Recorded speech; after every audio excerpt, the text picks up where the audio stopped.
Hey, thank you to everyone who joined us for our webinar with the Customer Success Collective on April 27th. The webinar was called How to Win at Customer Onboarding and at Your Career. Rod and I had a great conversation. My name is Clarke, Chief Operating Officer at GUIDEcx. Welcome back, Rod. Hey, hi, everybody. Yeah, so my name is Cherkas. I'm the CEO of HelloCCO and the author of the Chief Customer Officer Playbook. And we had a great discussion last week where we talked about things that were important for the onboarding process and for working with your cross-functional teams to get that done better, and also ways that you can help grow your career. And there were lots of questions that we got during it that we unfortunately weren't able to get to. So we wanted to highlight some of the answers to those today. Yeah, let's get to them right now. Let's start with a question that came from Claire. Claire asked, what techniques can you offer for when the honeymoon phase is spoiled by customer disappointment because of their product expectations from the sales process, and maybe those being misaligned with the reality of the product? Rod, what comes to mind for you there? Yeah, well, I think this is part of a natural sort of evolution that many customers go through when they're implementing software. They come out of the sales cycle, they're super excited, they've seen demos, and they feel like, oh my God, this is going to change the world. And then they realize that it takes a little bit of effort to get implemented. So you can have this phase where you are, perhaps a little bit disillusioned, but it's not usually because, it was missold or whatever. It's just, this is hard, right? Changing, driving change is hard. So one of the things I recommend to onboarding and implementation teams is to help set expectations about what's going to happen next in the process so that people are brought along for that implementation ride, and try to create ways that your customers can find value and make the onboarding process easier for them. So they don't have time to think about, hey, oh, this is going to take a long time, or this is really complicated. Make it easy for them. And I think that's one of the ways that GUIDEcx helps this process, is it sets out those expectations. It enables that communication. So you don't have very much time where you find yourself, okay, what do I have to do next? Yeah, you really do want to put that map together for them and help them understand what the beginning, middle, and end is going to look like and involve them in that journey. And Rod, you hit on something that I think is underappreciated in the onboarding space, which is we talk a lot about time to value, but then there's also becoming much more popularized, and I think for good reason, time to first value, right? Time to value or onboarding or implementation or setup. If we kind of forget the semantics of it for a minute, that could be quite a process, like you just described, Rod. But time to first value, second value, how are you just helping kind of lead them along with those breadcrumbs so they do have good expectations? Another thing I read into this question from Claire is, and maybe I'm reading too much into it, but I sense a little bit of frustration from the sales process. And if so, if that's the case for Claire, I think it's pretty common. If it's not the case for Claire, it's still common for other teams. So I want to talk about that a little bit too. Often it's kind of an easy scapegoat in onboarding to say, oh, the sales team oversold. The sales team said this, and now I'm having to clean up that. And I think it's really important, the sales teams that I've worked with, typically that's not their goal. That's not their intention. They don't want to sell a bad customer. They don't want to sell a bad deal. I'm sure there are a few out there who care more than others, but by and large, I think salespeople want to create good relationships, want to sell good deals to the right customers. But I've noticed more and more of a gap of arming them with the best information we can in the sales process. So I think something for Claire, something for anyone who feels like maybe the sales team is not setting you up for success, is how well can you help arm them with information prior to contract signature that will improve your life? And think about it, selfishly, but also from the customer experience perspective. Like, before you sign the contract, what would you want to know? And maybe you can put together a one-pager or some kind of white paper PDF for the sales team. Say, hey, before you, as part of the sales cycle, show them this. Talk them through, this is exactly what we're going to do, what we need from them, about how long it takes. Maybe hear testimonials from other customers who have gone through our onboarding experience. more often than not, I think a sales team would love to have that content because they can use it as another tool to sell, to talk about how great their team is and try to set the customer up for success. So I think it goes both ways a little bit there. One of the techniques that I used as a services leader is we tried to get ourselves 5 or 10 minutes at every sales all hands so Great. that we could Yeah. share some information with our sales organization, things we were hearing in market. It creates a little bit of that sales enablement, but importantly, it created a relationship so that it humanized what was happening on both teams. So it didn't feel like you're just throwing it over to implementation, but you recognize, because I've never had a team that I work with where I felt like it was intentional or malicious. It's usually for lack of understanding. And there are different techniques to, to help improve that understanding. Great. Okay, let's jump to Freddie's question here. Freddie would like to know what tips we have to gain insight into forecasting risks for customer projects that have been outsourced to a third party instead of working directly with your team. So Rod, this really speaks to when the baby's out of your hands a little bit. How do you gain insight there and forecast risk and work with the customer? Yeah, it can be a little bit nerve-wracking when you lose visibility to it, but there are some ways that I've seen that companies can get around this. One is to have some type of portfolio review with each of your key partners, where you have an opportunity to go through the important projects that they're working on and understand how they're going.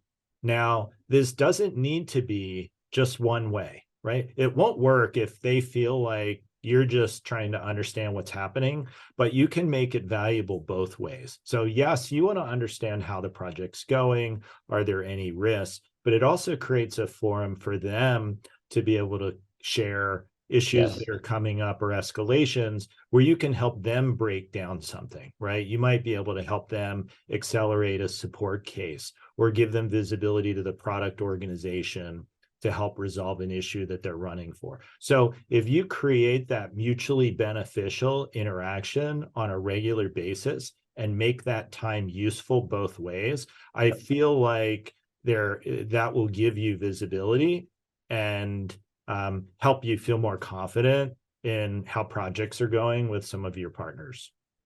Yeah, I almost have nothing to add. I mean, I think that is the answer there. You've got to have a team or at least an individual who works closely with those partners to regularly review, right? If you're in GUIDEcx, you can pull up all those projects, say, hey, here's the forecast, here's the status, what are the risks? But even frankly, if you're just using a spreadsheet, just do something that helps you get on the phone, talk through those accounts and what's going on. And just like Rod said, you hopefully will be grateful to know that it goes both ways. You'll hear things from them that say, well, they're running into this issue because of something in the product, or you will be able to say, hey, here's how we can help you with that. So anyway, that will be a big help there. Let's move on to the next question. Sanya is asking, I created the onboarding team from scratch in my company. I'm the solo member of the team. My bandwidth involves dealing with global clients from Asia to America, making it extremely hard for me to monitor every customer's adoption stats. That sounds like they have some internal reports for adoption statistics. What do you suggest for customers who seem to have barely any movement, even 1 month after a purchase? Yeah, well, it's hard to know exactly what the underlying issue here is, because it sounds like Sanya is a one-person team who works with a range of different clients and probably also has responsibilities that are not just sort of the implementation and onboarding, but providing support to those folks, and I'm guessing probably involved in the pre-sales process at a relatively small company. So that is kind of challenge. And it's an expectation for people that take a job at a small company where they're the first person. It can be a lot of glory if you're still there 5 years from now and you can say, hey, I was the first person here. But you also should know what you're getting into when you join a company and you are that one person, that there are not clear roles and responsibilities. There's not specialization. You're asked to be able to do lots of different things. This particular issue of, a customer hasn't been moving on very much, unclear what the root cause is of that. But I would say what Sanya could be doing is trying to figure out, what is holding them up. Is it a product issue? Is it a resource issue on that time? Is it a lack of understanding of what needs to happen next? And try to follow up, perhaps, either with their individual, or maybe bring in your salesperson and have them reach out to the buyer and see if you can move things along. Yeah, you hit on something that is important to me at the end there, where I think, and Sanya, I feel for you and anyone else who's out there kind of doing it themselves. And even if you're not the only one, if it's a small team and it feels like bandwidth is tight, let's, I guess a moment of appreciation for those people who are doing everything they can with limited resources.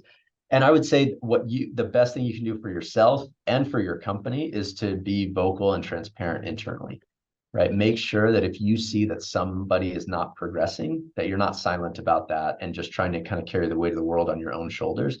But Rod talked about involving the sales team, involve the executive team, make sure that people know, hey, we've got potential failure to launch here where a customer signed and I can't get them on the phone for a month after this, or, I'm not seeing any activity. That's not something that you have to shoulder entirely on your own.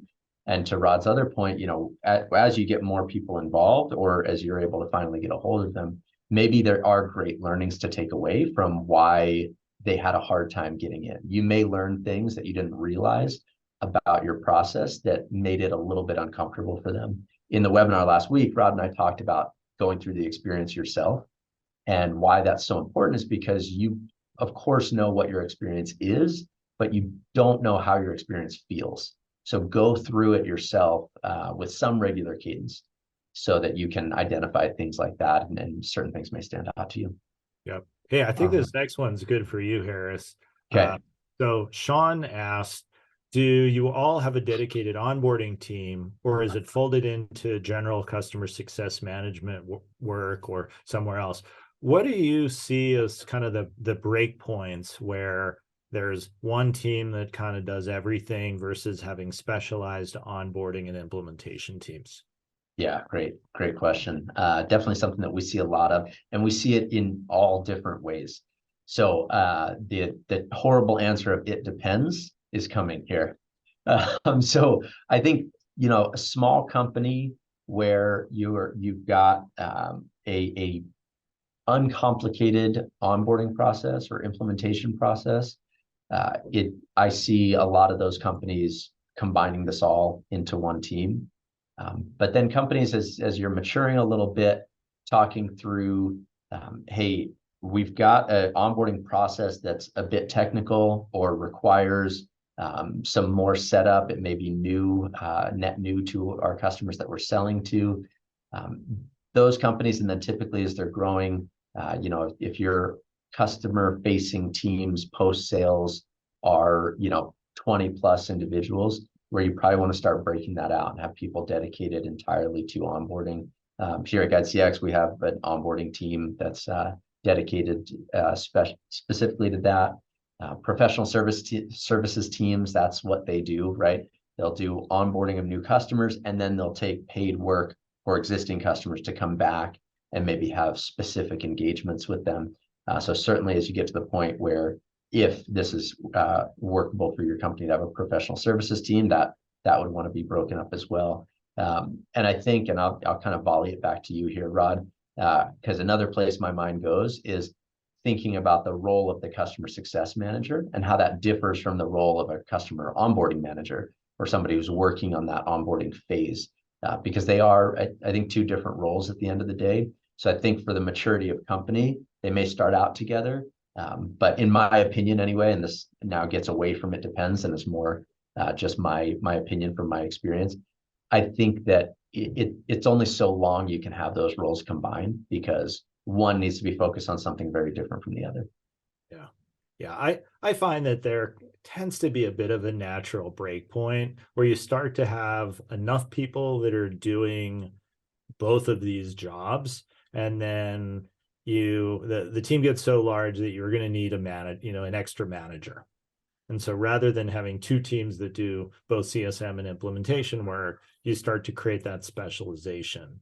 But a lot of times at smaller companies, they don't have enough existing customers to warrant having a team that's just focused on sort of adoption and expansion. They're really just trying to go through and acquire as many customers, and the retention rate and the expansion isn't the part of the company that is super critical and growing yet. Once you start to have a large enough revenue base, then you have a big enough amount of work that you need to protect it and grow it. And that's when you start to have specialization of roles. Yeah, well put. Next question here. Ryan would like to know how each of us look to address fear within a partnering organization outside of your internal champions, if champions are bought in and expressing hesitation or resistance to buy-in from their colleagues. Let me think a little bit more. Address fear in a partnering organization. You have any thoughts on this one, Harris?